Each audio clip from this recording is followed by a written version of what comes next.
Hi viewers, welcome to this channel. So ఇందుట్లో వచ్చేసరికి ఏంటంటే చాలామంది students JNTH 2122 BTech results update ఇవ్వమని చెప్పేసి అడుగుతా ఉన్నారు కదా. సో దాని గురించి లేటెస్ట్ అప్డేట్ ఇప్పుడు ఇవ్వబోతున్నాను. మొత్తానికి ఇందులో R22, R18, R16, R15 వాళ్ళు ఉన్నారు. సో పేపర్ వాల్యుయేషన్ ఎలా జరుగుతుందని చెప్పేసి ఇంతకుముందు వీడియోస్ చేశాను, అందులో చూసుకోండి. దాని గురించి చెప్పదలచలేదు. ఇప్పుడు పేపర్ వాల్యుయేషన్ స్టేటస్ రిజల్ట్స్ మాత్రమే చెప్తానండి. ముందుగా అయితే ఇంతవరకు ఈ ఛానల్ సబ్స్క్రైబ్ చేసుకునే వాళ్ళు ఎవరైనా ఉన్నట్టయితే ఖచ్చితంగా అయితే సబ్స్క్రైబ్ చేసుకోండి, వీడియో లైక్ చేయండి, షేర్ చేయండి. మీకు ఏమైనా డౌట్స్ ఉంటే కాల్మీ 4 యాప్ ఐడీస్ వచ్చేసరికి డిస్క్రిప్షన్లో వాట్సాప్, టెలిగ్రామ్, ఇన్స్టాగ్రామ్ గ్రూప్లో షేర్ చేసి నా గ్రూప్స్లో జాయిన్ అయ్యి ఖచ్చితంగా అయితే కాల్ చేయండి. సో ఇందులో వచ్చేసరికి ఏంటంటే JNTH 2122 బీటెక్ పేపర్ వాల్యుయేషన్ అయితే వేగంగానే జరుగుతూ ఉన్నదండి. ఆన్లైన్లో ఆఫ్లైన్లో జరుగుతూ ఉంది.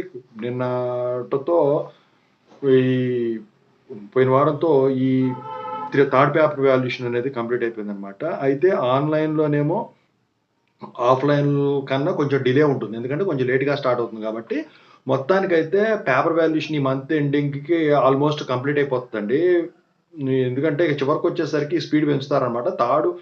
ఇప్పుడు ఫోర్త్ పేపర్ అయిపోయే లోపే ఫిఫ్త్ పేపర్కి కూడా పేపర్ వాల్యుయేషన్ పంపిస్తారు. మొత్తం స్కానింగ్ కూడా అయిపోతాయి కాబట్టి ఆన్లైన్ ఆఫ్లైన్ రెండు కూడా. సో ఎక్కడన్నా మిగిలితే ఆన్లైన్లోనే కొద్దిగా మిగులుతుంది తప్ప ఆఫ్లైన్ అయితే శరవేగంగా అయితే కంప్లీట్ అయిపోద్ది. ఇక మార్క్స్ ఎంట్రింగ్ ఇదంతా ఉంటుంది కాబట్టి మీకు CBT ఎగ్జామ్స్ లేవు కాబట్టి ఖచ్చితంగా ఫిబ్రవరి 2nd వీక్ లోపు, ఫిబ్రవరి 10th లోపే మీకు ఈ రిజల్ట్స్ అనేవి డిక్లేర్ అవుతాయి. ఓకేనా?